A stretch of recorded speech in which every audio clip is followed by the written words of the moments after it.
You know, the number one reason for men, even in their 30s, the number one reason that they're struggling with erections isn't low testosterone like you would think. It's because their body is stuck. Your body is stuck in fight or flight mode constantly. You're constantly, low-key stressed about everything. You're not really relaxing. I'm getting DMs from guys in their 20s, late 20s now. Why? What are we gonna do? See, your body was wired to have sex in a comfortable, relaxed state. Things shift over in your mind, in your brain, in your mind.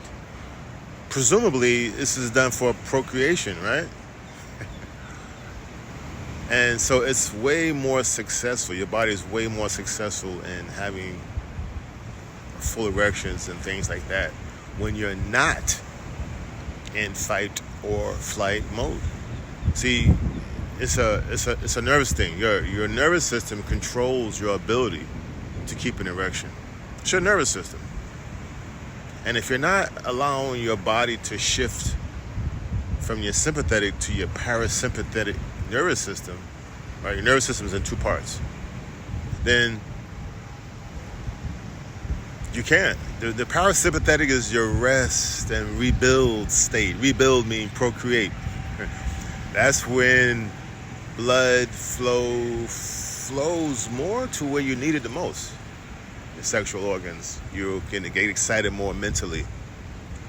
But when your cortisol's high, you can't staying elevated in your blood. It's not getting flushed out. You got young guys going to the gym and they stressed about finances or their girlfriend or whatever, and they struggle with erections. You know, they have good blood flow and strong hormonal balance. So yeah, that's number one, right? Chronic stress, number one. That's the sleeper. People didn't realize that. Number two, poor blood flow. And you can have optimal testosterone levels and libido and desire, but if your blood is not flowing to where it needs to be, it's game over. It's game over.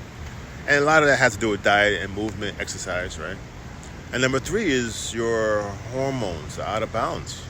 Your testosterone is too low, or your estrogen is too high,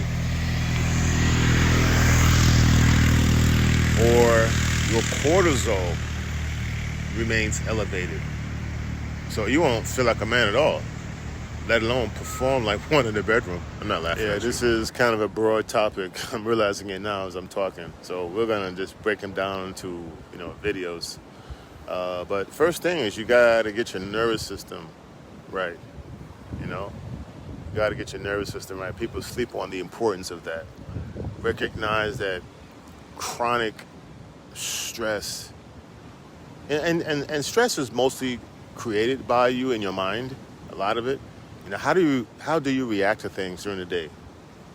How do you react to things? What do you allow yourself to trigger you? How much good sleep are you getting at night, every night? How much good sleep are you getting every night?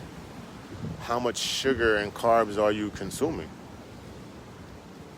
So all of these types of things, are going to tinker with the stress levels in your body, because when you're eating lots of carbs and your sugar remains elevated, cortisol is up, that stress hormone is up. That's going to you see how everything's connected? Let's get healthy.